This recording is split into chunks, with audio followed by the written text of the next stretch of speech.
Assalamualaikum warahmatullahi wabarakatuh. Yang saya hormati Bapak dosen dan teman-temanku yang kucintai. Izinkan saya perkenalkan diri saya sendiri.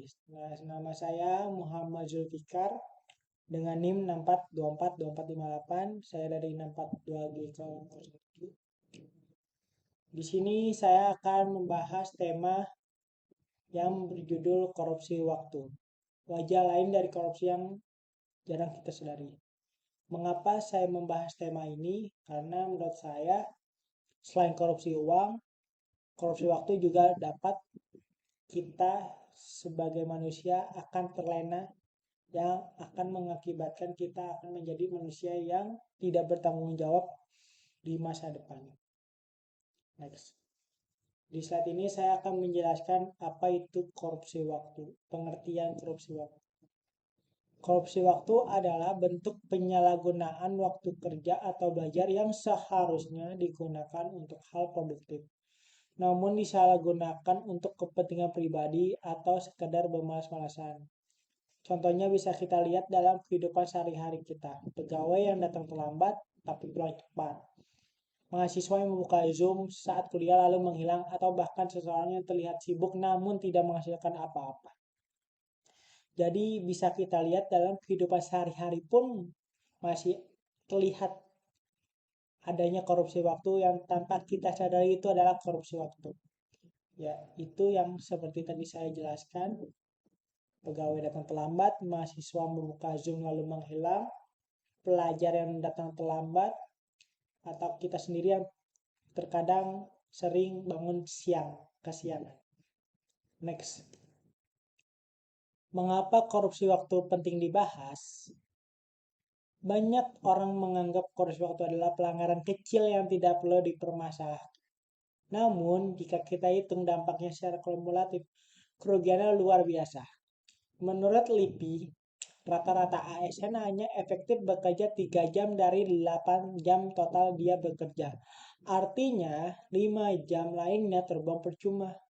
Jika dikaitkan jutaan pegawai dan bertahun-tahun kerugiannya, waktu dan ekonomi negara kita sangat besar. Jadi, ini yang perlu saya garis bawahi bahwa korupsi waktu itu emang kelihatannya sepele atau kelihatannya masalah kecil. Namun, jika dilakukan terus-menerus, itu efeknya sangat besar buat kita, bangsa dan negara atau dunia. Kalau kita selalu menyepelekan waktu, dan mungkin kita juga terkadang terlena bahwa masih ada besok, besok, besok, besok. Tapi tidak. Karena menurut saya, jika kita bisa manfaatkan hari ini, ya kita manfaatkan hari ini. Jika kita terlalu terlena, maka kita akan menjadi manusia yang paling salah dan yang paling tidak tanggung jawab terhadap apa yang kita lakukan hari ini. Next. Oke. Di sini saya akan membahas dampak korupsi waktu. Dampak pertama dari korupsi waktu adalah rendahnya kinerja, baik di kantor maupun di sekolah atau di kampus. Target tidak tercapai, tugas menumpuk, dan pelayanan lebih lambat. Dampak kedua adalah pemborosan anggaran. Pemerintah membayar gaji dan fasilitas, namun waktu yang dibayar tidak digunakan secara optimal. Ini merugikan negara dan rakyat. Dan ini yang saya maksud mungkin pemborosan anggaran, karena ibarat kata kita makan gaji buta. Mungkin kita gajinya sesuai tapi kinerja kita tidak sesuai.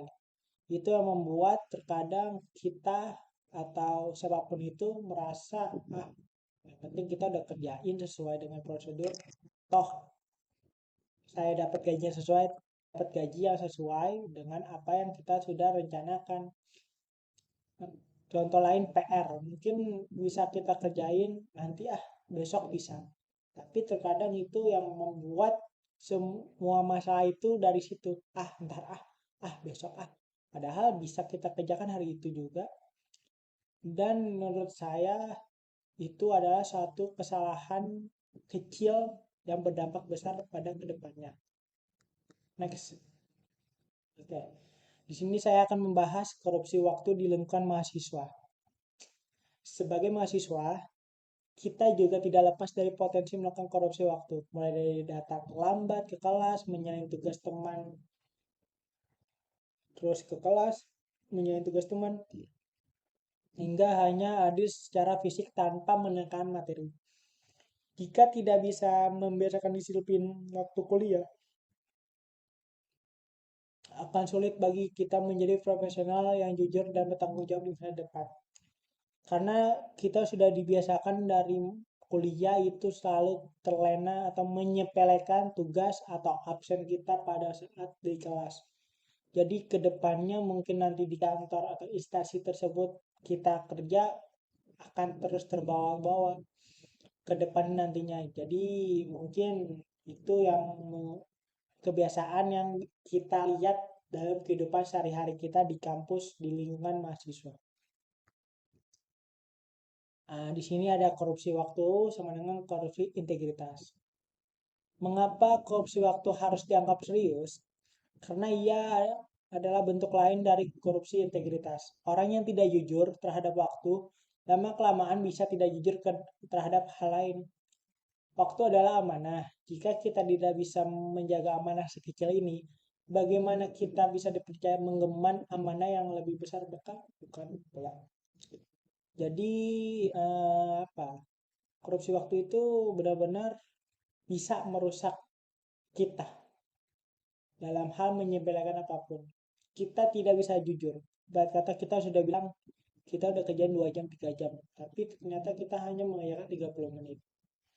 Itulah yang saya rasa perlu kita kurangi atau kita hilangkan budaya ini.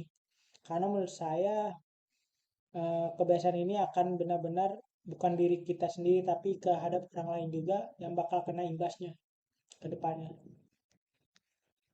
Oke, lalu apa yang bisa kita lakukan dan apa yang bisa kita perbuat untuk kedepannya?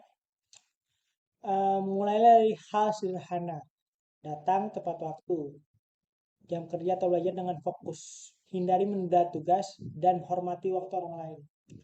Yang paling penting adalah tanamkan kesadaran bahwa waktu adalah bentuk tanggung jawab. Disiplin waktu adalah bentuk kecintaan terhadap bangsa dan masa depan kita sendiri. Jadi mungkin dari sekarang, mumpung kita masih bisa diberi kesempatan, mulailah kita bisa berubah dari hal kecil, yaitu kita bangun pagi. Ya, kalau jam 6 kita berangkat, kalau jam 6 kita harus berangkat ke sekolah ya jam 6 atau setengah 5, jam 5 kita mulai mempersiapkan, jam 6 kita berangkat ke sekolah atau ke kampus biar kita tahu jarak dari rumah ke kampus itu berapa lama supaya kita tidak terlambat ke kampus atau ke sekolah. Oke, di sini ada penutup dan ajakan dari saya, yaitu adalah korupsi tidak selalu tentang uang. Ia bisa bentuk waktu yang jika disia-siakan akan menjadi beban bagi banyak pihak. Mari kita menghargai waktu, karena waktu adalah sumber daya yang tak terhingga dan tergantikan. Jangan tunggu orang lain berubah, mulailah dari diri sendiri. Sekarang juga waktu adalah milik kita, jangan kita korupsi. Jadi di sini saya mengajak Bapak dosen dan teman-temanku, mulailah kita belajar disiplin.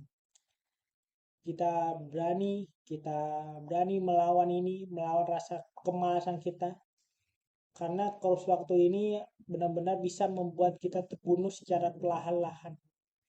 Maksudnya di ini terbunuh itu bukan terbunuh secara fisik, tapi secara kita membunuh masa depan kita sendiri dengan kita menyia-nyiakan waktu yang ada dari sekarang. Jadi mungkin apa yang kita telah perbuat saat ini adalah menentukan masa depan kita sendiri. Jadi saya mengajak teman-teman untuk bisa menghindari korupsi waktu ini karena korupsi waktu benar-benar bisa merugikan kita sendiri, berbanyak pihak dan dapat menghancurkan kita diri sendiri. Ini adalah poster dari saya tentang tema kita hari ini, korupsi waktu. Oke, mungkin itu saja yang bisa saya sampaikan. Kurang lebihnya saya mohon maaf. Wassalamualaikum warahmatullahi wabarakatuh.